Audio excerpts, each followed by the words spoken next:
Hello, readers. Welcome back to Reading in the Middle, the podcast where we discuss stories, we talk to creators, and the creative sparks behind the best in middle grade and picture book literature. I'm your host, Anisha Jeffries. Today, I'm so happy to welcome New York Times bestselling author Michael Buckley, whose work has ignited imaginations from the Sisters Grimm series to N.E.R.D.S and beyond. And I'm especially excited because we're going to talk about his latest novel, The Weirdies. In The Weirdies, Michael introduces three 10-year-old triplets, Barnacle, Melancholy, and Garlic Weirdy, whose eccentric lives are upended when their neglectful grown-ups go on vacation without them and they end up in an orphanage with a sweet-hearted caseworker. It's darkly funny, it's quirky, and very much in his signature style. Today, we'll explore how Michael developed his newest book, what drew him to the weird and wonderful, and how he keeps engaging middle grade readers, and what's coming up next. Let's get started. Michael Buckley, hello. How Hi. are you? Welcome to Reading in the Middle. So happy to have you today. I'm so happy. You're just like fantastic. And I'm so thrilled that you agreed to be on my podcast. I'm happy to do it. I'm really excited. Well, thank you. You've written everything from fractured fairy tales to sci-fi adventures to stories about superheroes and sea monsters. What kind of kid were you? Were you the one that believed in magic, built gadgets, or dreamed about both? That's a good question. I grew up in a pretty chaotic household. There was a lot of violence around me, and I think that I was the kid that retreated into his own sort of fantasy world. I used to sit in my bedroom and imagine myself as being more powerful than I was, and I would act out these bizarre little fantasies where I was, I had superpowers and nobody could hurt me, and I think that may be where it sparked, hiding in that world that I was creating for myself, just was a lot more satisfying than the world I was living in. And, when things got better in my life, that sort of storytelling stuck around. I bet. Right, and that's the great thing about when you're having an imagination or you're um, you know, having a surrounding that's just not very pleasant. It's good to have a good imagination and to break things down. Yeah. So yes. So now I'm going to talk about your work. The Okay. Sisters Grimm series became a classic for a whole generation of readers. I know this. So when you first started it, did you have any idea those fairy tale detectives would take on a life of their own? I really didn't. The concept was originally a television show idea that I had, that Oh, everyone kept saying you should write as a book instead of making it into a TV show. And I had never written a book and never tried to write one.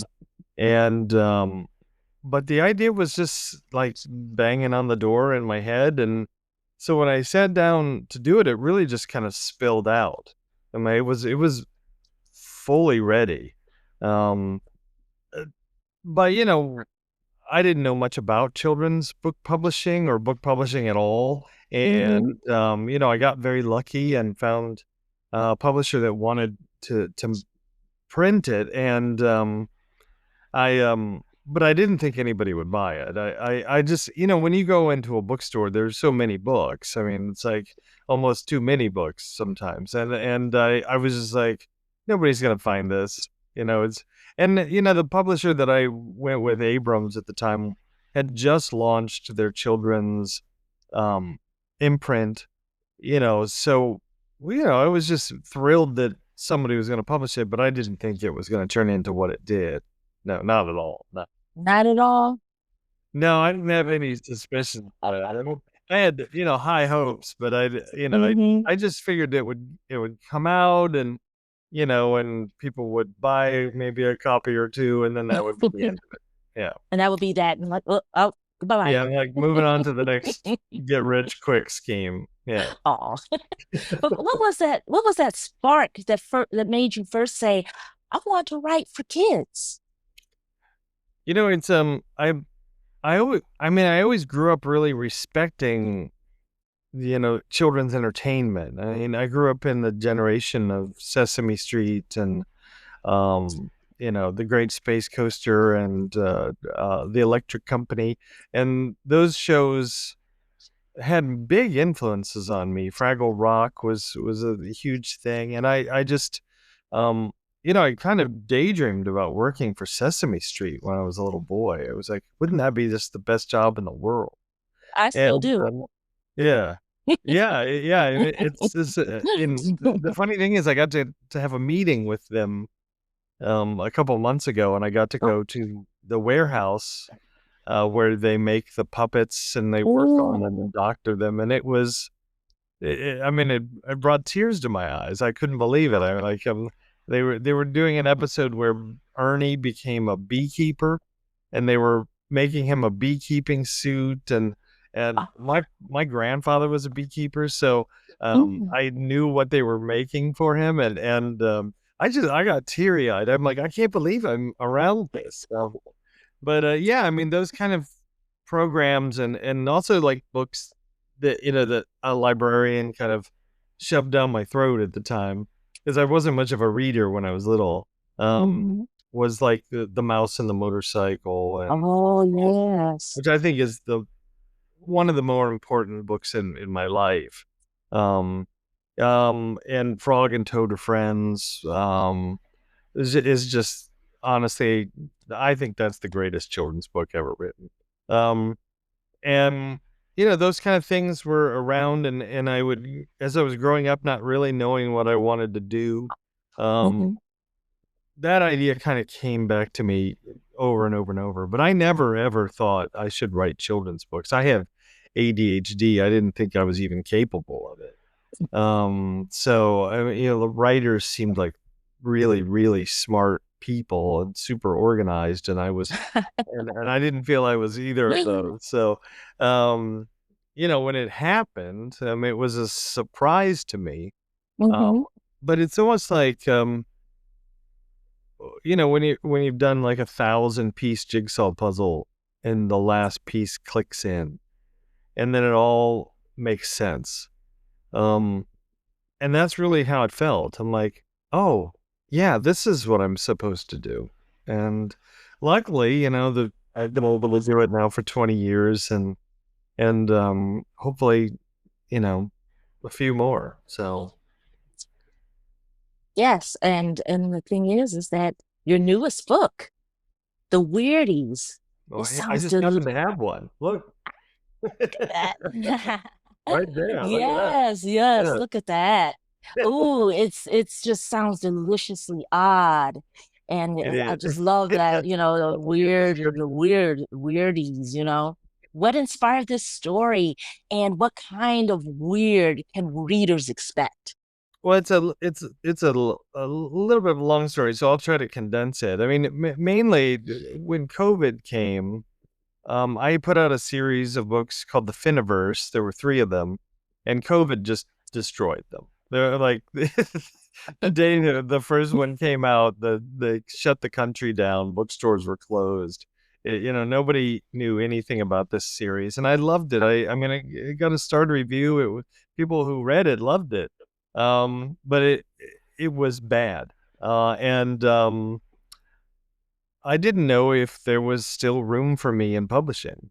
And there were so many things. Also, there was a shift in what was being published, and I just didn't know if I felt like I was invited to the party anymore. So Audible reached out to me because they were starting to do original stories just for their audiences. And they asked me if I would be interested in doing it. So I threw a couple ideas at them. They didn't like any of them. Then I threw some more ideas, and they didn't like any of them.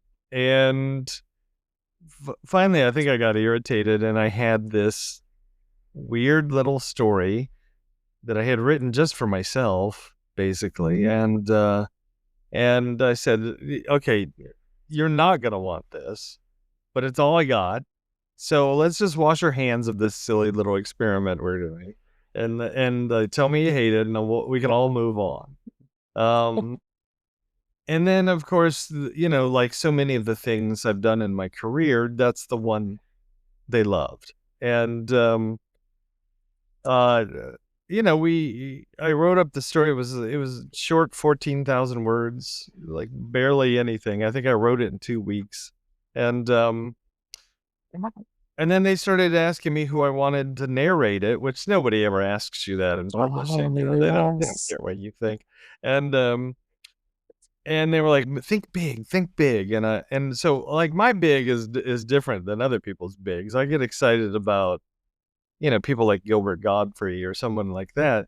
And, so I made this crazy list of A-list superstar actors that I thought they'd never get, like Brad Pitt and George Clooney and things like that. And then they called me and they go, we Can I got stop you? Can I stop you right there? Because I already know who it is. Listeners, get ready. Because I already know. I'm just gonna scream, but I just wanted to brace listeners for what you're going to say. Who you got? who they got to read the Weirdies. Okay. Yeah. They got Kate Winslet, who's won an Oscar. She was in Titanic. She's been in a zillion really awesome things. And I thought it was a joke, of course. I was like, there's no way. But it turned out, I guess, that I think the story I heard was that her kids were familiar with the Sisters Grimm, and that was what did it. She said some really nice things about the books, and she was great. She narrated the first two. The first one did really, really well. And then the second one came out and did really, really well too. So, unfortunately, Kate got busy with some other project and didn't have time to finish the series. So we brought in someone else that I couldn't believe that wanted to work on it.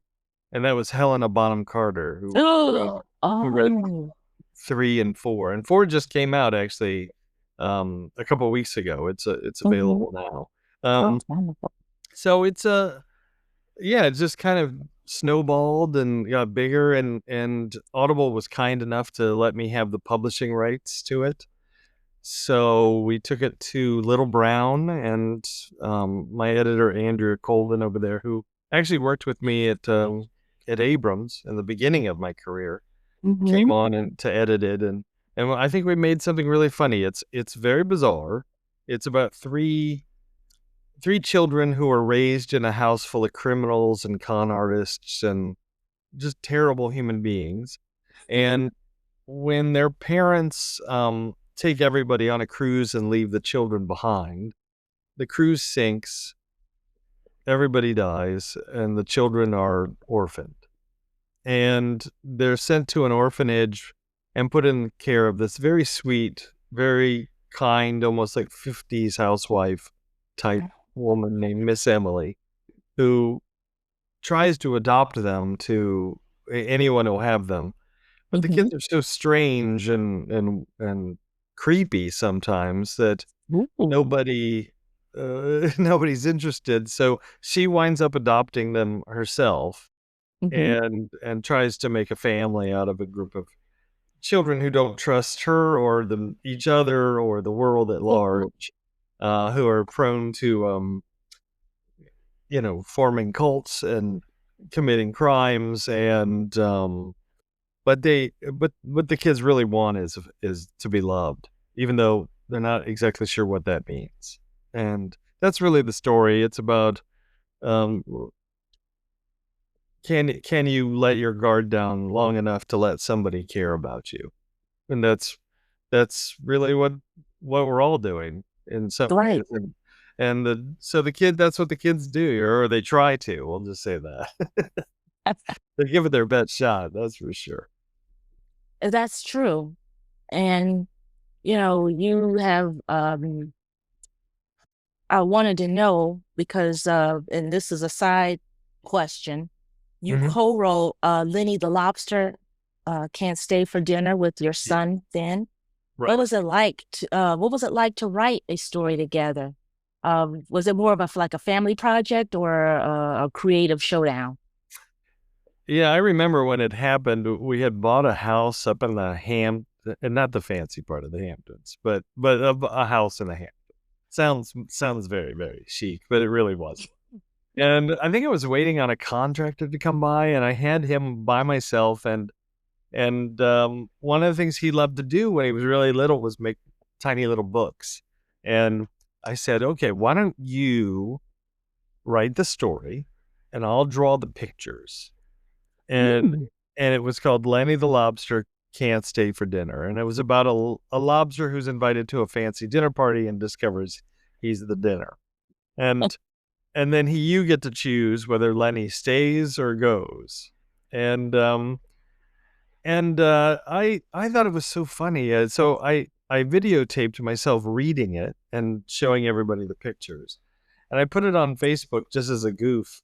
And of course, a publisher called Fiden, that does some really beautiful art books.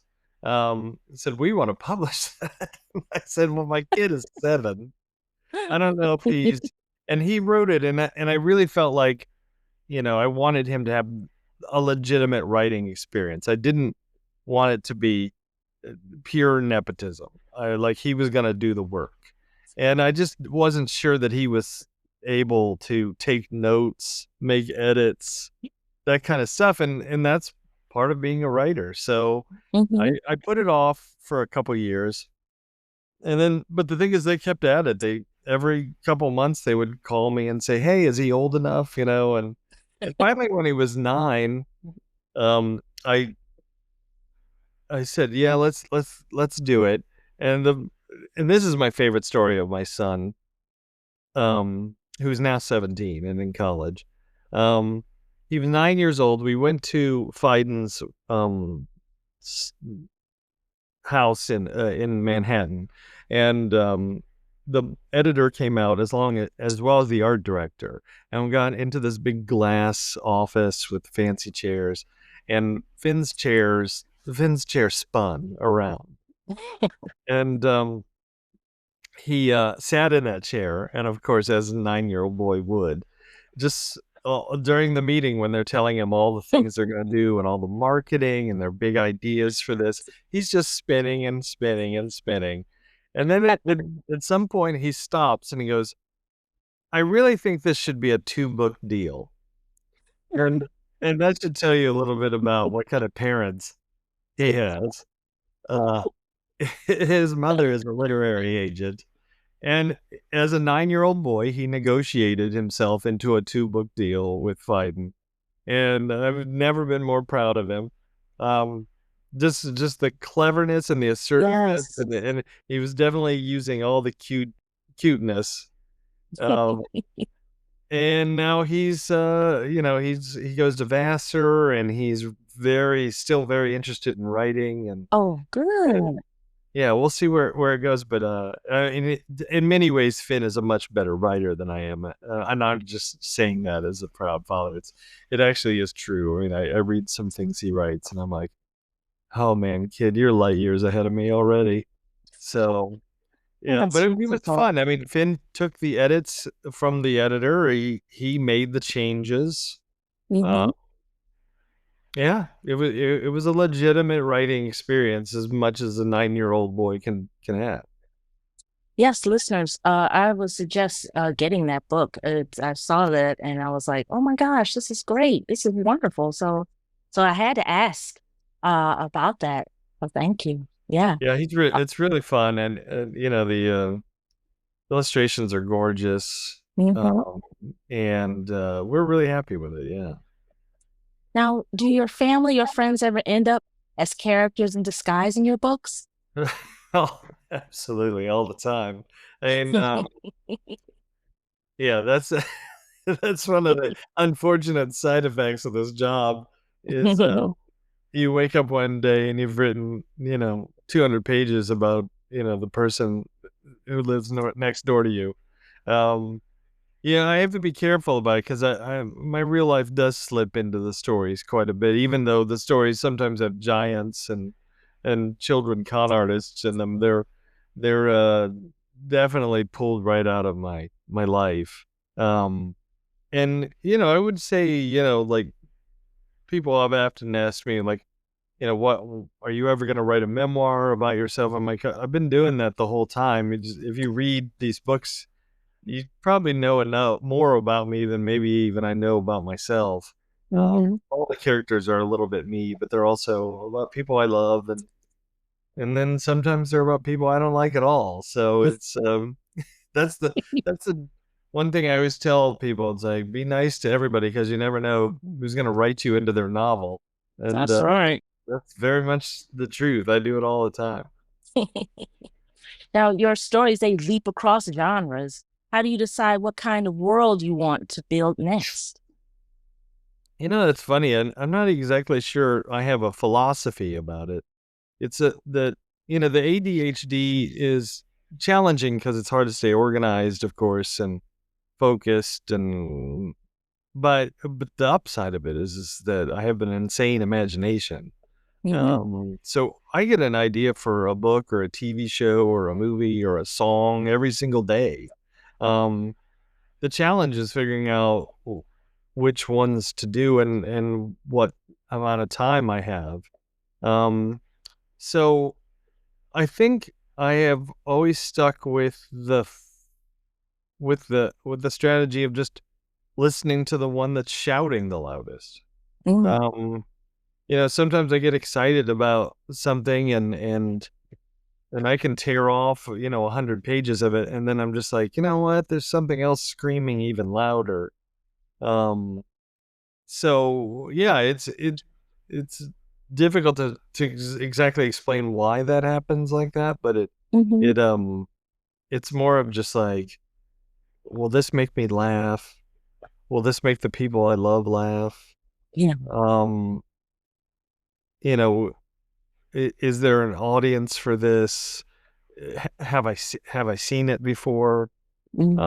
I'm like really, really resistant to writing things that are similar to other books. I mean, like the Weirdies, one of the comments that people say a lot is that it's a little like um, a series of an unfortunate events. And I know Daniel, he's a great guy, but I get very angry when people say that because it's like, no, this book isn't anything like that. Like the only comparison is that there are three children in that book, and there are three children in mine, and but I can't believe I'm the only person who's written a book that has three children in it. So, Right. yeah, so yeah, I'm always like really like trying to stay on top of what's out there. Hmm. Um, and and if I sniff that there's something else just like it or even close, I just drop it and move on. It's frustrating sometimes because I do have a couple book ideas I would love to write that I've just seen somewhere else, and I'm that's frustrating. Yes, I bet. It's Yeah. like, oh, I have this idea, and it's like, oh. Yeah, somebody else has that idea. Yeah, and I Yes. I do believe that, like, there's this concept called the voice of the beehive where, um, there's enough buzz about something that it generates ideas, and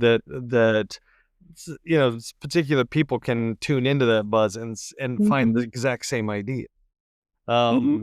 Um, it's like and that's magic, and that's, science and chemistry and pop culture and all of it mixed together. So, but it does happen a lot, and like so, I'm hyper aware of that. I wish I could get a list of books that are coming out. That would be great. Like, Yes. yeah, So, that would. Yeah, somebody's already doing it, but no, you have right. to wait Yeah. until it's on the store, and yeah. Now, I'm going to mention the Nerd series because I really love that, and you know how you turned everyday kids into secret agents. Because I used to want to be a secret agent. So, you know, if you were in Nerd's headquarters, what would your superpower or embarrassing weakness be? Well, I actually wrote myself into those books. Um, and I gave myself a code name, and I was Beanpole because I'm 6'3". When I was younger, I was very thin, and so I think my superpower would just be getting things off of shelves for people. I mean, Oh, we need that. Well, we need people like you. Yes. yeah, I mean, I know I'm here, yeah, to get stuff off the top shelf, but yeah, that's something that I was such uh, a misfit as a kid. I was brutally shy, very anxious. Mhm. And like I said, I had like things at home were just bonkers, and there was danger into pulling people into that world. So I was kind of a loner, and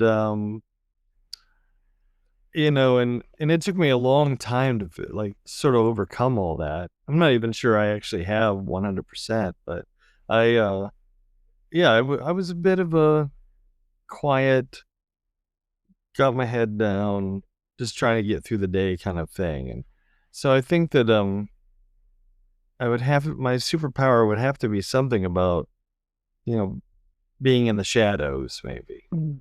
Like hiding Yeah. in the corner. Yeah, being able to turn invisible. That would have been a fantastic superpower for me when I was a kid. I would have loved that.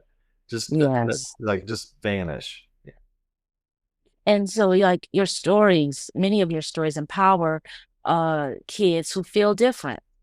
What do you hope young readers take away from about embracing their own weird? Well, we're all a little weird.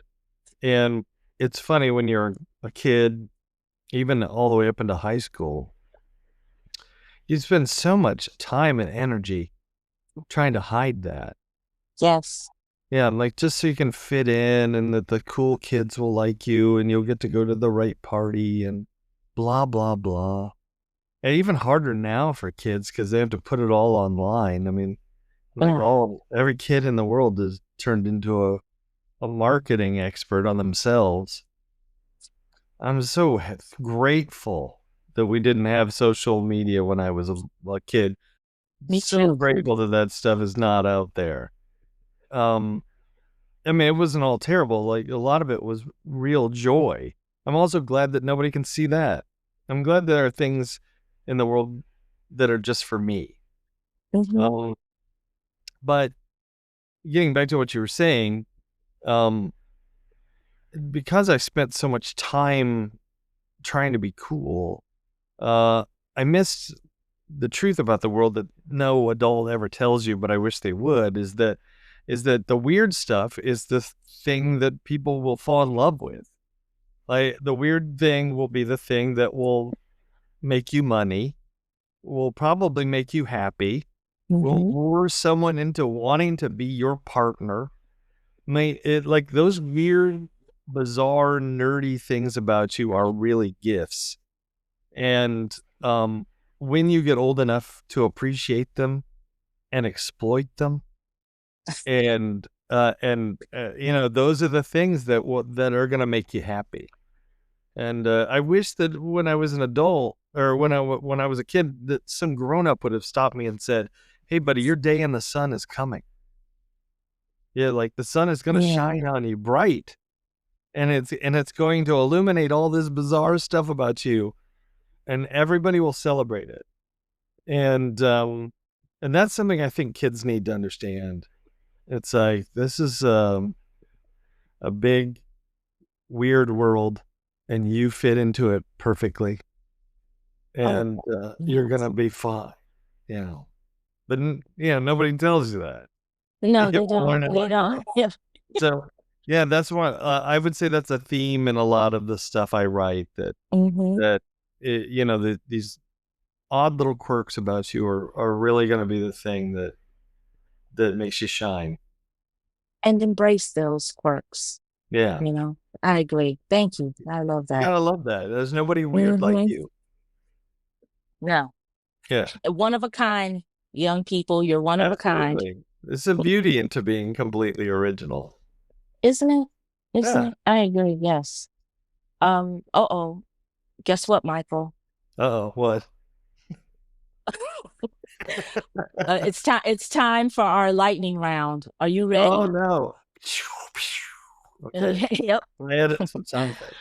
Yes. Yeah. Thank you. I needed that because I tried that with another interview, and the sound effects didn't work. It was supposed to be like clapping and didn't work. They could hear it, but the audience, the listeners could not hear that. So Oh, that's a shame. so I love the sound effects. So keep that. I like that. So here we go. Now, whatever comes to mind, you just answer. This could be dangerous. Ready? Oh, right. Favorite fairy tale villain you secretly root for? Oh, that's a good one. The one I secretly root for would be Captain Hook from Peter Pan. He has kind of a point. These kids are annoying. They're in his business all the time. Yes, and you made a pun. You made a pun. He has a point. He does.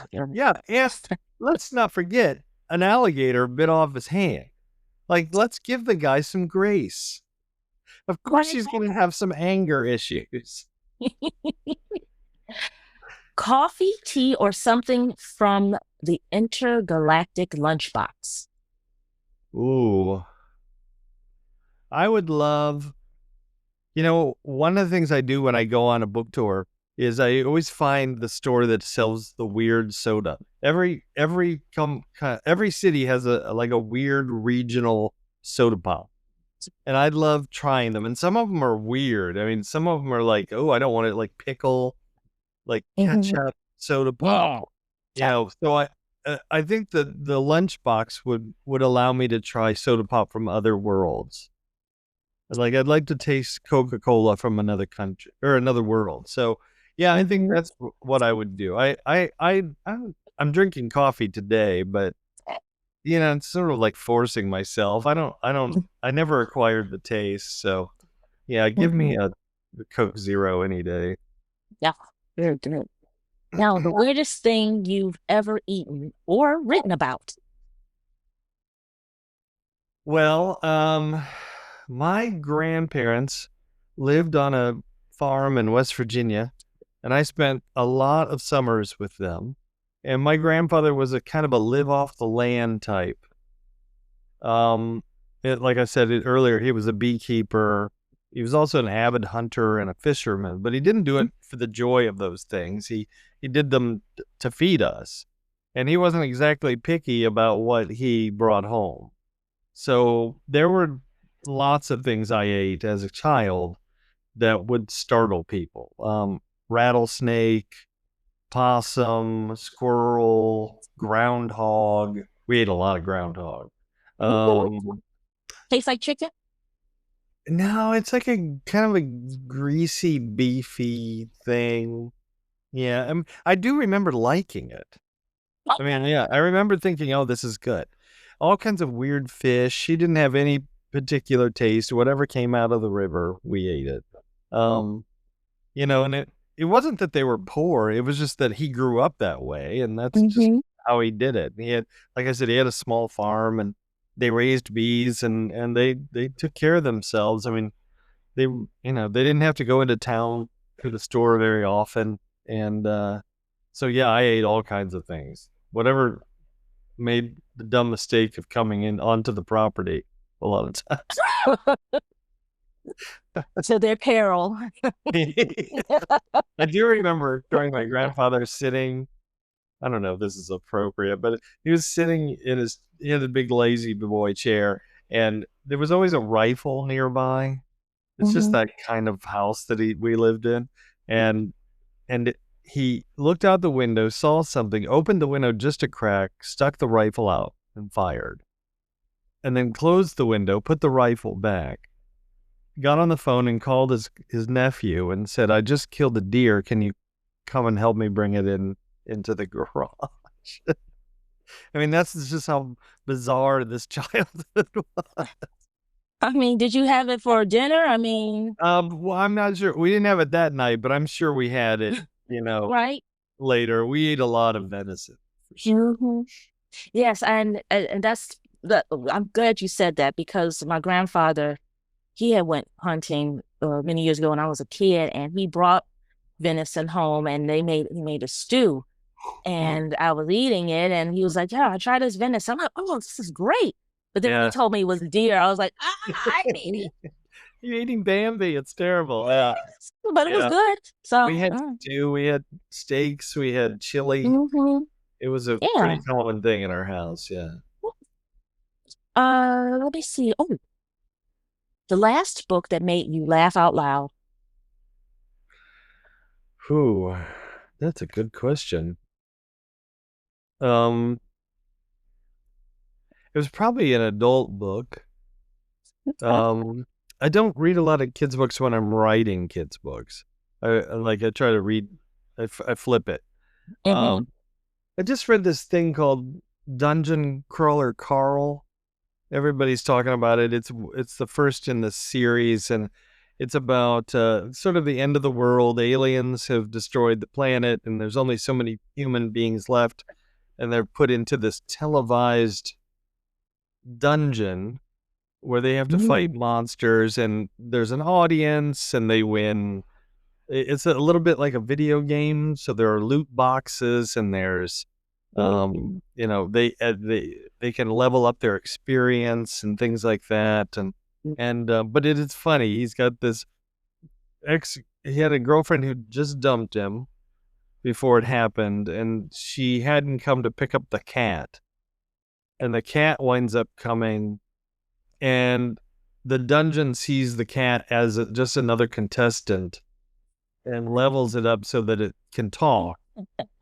And the two of them have such a hilarious relationship. The cat is like wants to be known as princess and is very like spoiled and impulsive, and he's like trying to tolerate it the best he can. It's a pretty funny relationship. I think that book was the last thing I read that made me laugh out loud. Oh, I love that. I'm gonna have to get that because I want to laugh out loud, especially a cat having a conversation. Yeah, the I'm cat's name in. is Princess Donut. And it's like a show cat. The girlfriend uses it in exhibits and like championships, stuff like that. So the first thing the cat gets is a tiara, and that's pretty funny. Yeah. That's funny already. Now, a word that you love saying out loud. Oh, I have a few of them that I'm always using all the time. Persnickety Oh, is one I yes. a lot. Shenanigans. Oh, Shenanigans. yes, I love that. That's Yes, probably my favorite word. I use I it all. love I use the shenanigans. word bonkers a lot. Mm, Um, let's see. Yeah, those are my top three. Yeah. I like hullabaloo. I like that Yeah, also. that's a good one. Yeah. Oh, those are good words. Yeah, those are nice shenanigans. Is always good. A message for every weird kid listening right now.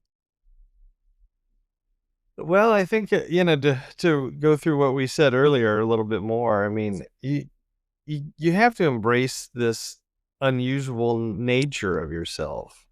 When I was a little boy, I mean, I have ADHD, but I didn't know I had ADHD when I was a kid. Hmm. Nobody knew what ADHD was. I mean, we just thought I was a pain in the butt. So, like, but the truth was is like I was always talking. I oftentimes broke into song in the hallways. If I was in the going to the bathroom, I'd be like, "I'm going to the bathroom. Yeah, I hope no one's in there because I don't like going to the bathroom when someone's in the bathroom." Um, and I was always the kid who forgot things. I never turned in uh, a field trip permission slip, not one time. I spent so much time in the principal's office during field trips because all the teachers were on the field trip. So you'd have to sit with the principal, and I know so much about the principal's marriage and like their personal lives. Um, but like I said, the gift of all that, even though it seemed like a hassle and frustrating for lots of people around me, was that this imagination came with it. And so I would say, being weird, there's an upside to it. And I mean, if you look at just who does well in the world, so many of them are strange.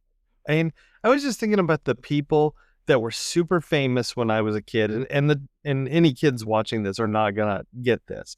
But the most popular people when I was a little boy was Mr. T, Oh, yeah. who was a bodyguard with a mohawk and probably 50 pounds of gold chains around him. Pee Wee Herman, Yeah. who was a comedian who dressed like a little boy and acted like one. Elvira, Mistress of the Dark. Yeah.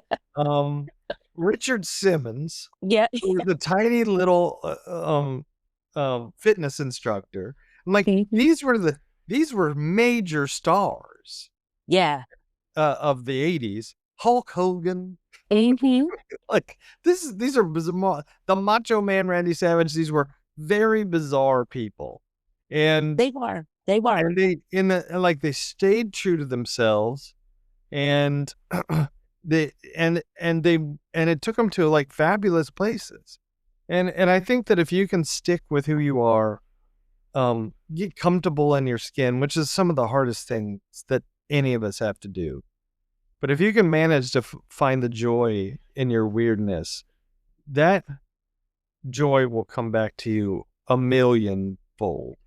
I mean, every day, you're going to find something lovely about being bizarre. And there's jobs literally for weird people, like stand-up comic. That's, there aren't any normal stand-up comics, but there are lots of very happy and successful ones. So just I'd say that's my advice to, if you feel like you're a little bizarre or weird, like just Yes. embrace it, triple down on it, honestly. And writing too. Got some weird writers out there. Oh, almost all of them are weird. I don't think I've met a single healthy writer. No, they're all pretty good people, but they're strange, like lots of introverts and lots of people who are who see things in different ways, and that that's a gorgeous way to live. It really is. And there's nothing wrong, listeners. There's nothing wrong with being introverted. The people that are the loudest, they need to just pipe down a little bit. But the people who are introverted are the best. To me, they're superheroes in my book. Yeah, you should be, you should pay attention to the introverted ones. Yeah. Because they pay attention. Yeah. They pay attention. They really do. They see all. Yeah. Michael, I want to thank you so much for being on Reading in the Middle. This was great. Do you have a website or how can fans reach you? Or if it's Instagram, is it your website? Where can they find you? Well, I have a website. It's called michaelbuckleyWrites.com, but it is a dusty ghost town of things I need to update. So I would say the best way to reach me is at my Instagram page. The handle is What's Up Buckley. And, I post about my books and my personal life and my dog, which is around here somewhere. And, you get a pretty good insight. And I try to respond to everybody. So it's, that's the best place to see what I'm up to. Oh, wonderful. And just again, thank you so much. And for being on here talking about your work. And giving advice for our listeners who just, celebrate those stories that just spark curiosity and connection. You're just a wonderful person. Thank you so much. Thank you so much for all that. That's really sweet. You made my day. And thank you so much for having me. But mainly, thanks for doing this. I mean, our community is kind of quiet in the technological front, and I'm glad there are people like you, taking these kind of podcasts and video chats and stuff and taking them to the next level because, most kids don't even know what the writer that they love looks like or anything about them. So I really appreciate the opportunity to be out here with you. Oh, of course. This is true to my heart, and I love it. And anytime that I can uh, help authors get the word out about their books, especially the one that you mentioned for COVID, I have to grab that because, yeah, maybe it got lost in the shuffle, but I'm happy to bring that to the forefront. It's still out there. If you ask at the bookstore if they don't have it, that they'll get you a copy for sure. Hmm. I think it's fun. It's a kid who discovers a lunchbox that opens wormholes to other worlds, and um, and he goes to different planets, and he becomes best friend with a 7-foot robot named High Beam. But the problem is that the lunchbox belongs to a very evil empire of bug people, and they want the Mm. and that's pretty much the premise. The second one is called Finn in the Time Traveling Pajamas, and the third one is Finn in the Subatomic Slip and Slide. How did your Uh, son feel about that? well, he wanted books named after him, so Oh, good. Good. yeah. So Finn wants he usually gets. Yeah. Oh, this is wonderful. Thank you so much again. This was a pleasure, and this just made my day. Thank you again. Thank you so much. All right, stay weird, people. That brings us to the end of this episode of Reading in the Middle. A huge thank you to Michael Buckley for sharing his time, insight, and delightful weirdness with us. If you haven't yet picked up the Weirdies or any of Michael's earlier books, I encourage you to do so. Share it with the young reader in your life, your classroom, or your library branch. If you enjoyed today's conversation, please subscribe to the podcast on Apple Podcasts, Spotify, or your favorite platform. And do share this episode with fellow librarians, educators, and middle grade lovers so we can spread the love of storytelling. I'm Anisha Jeffries. This has been Reading in the Middle. Until next time, keep reading, keep imagining, and keep celebrating the stories that shape us.